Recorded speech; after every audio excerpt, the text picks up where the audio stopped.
ಸ್ವರ್ಗವೇ ನಾಚುವ ಹಾಗಿದೆ. ಇಲ್ಲಿ ಮೊಗ್ಗು ಅರಳಿದರೆ ಹೂವಿಗೆ 1000 ವರ್ಷವೇ.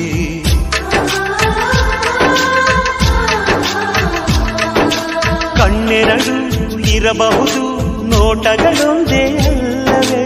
ರೂಪಗಳು ಎರಡೆರಡು, ಹೃದಯ ಒಂದೇ ಅಲ್ಲವೇ? ಈ ಜೀವನ ಸಂಜೀವಿನಿ, ಇದು ಅಣ್ಣನಾಶಯ, ನೀ ಹೇಳು ಶುಭಾಶಯ. ನಮ್ಮ ಮನೆಯಲ್ಲಿ ದಿನವೂ ಮಿರುಗೋ ಚೈತ್ರವೇ ಬೆಳದಿಂಗ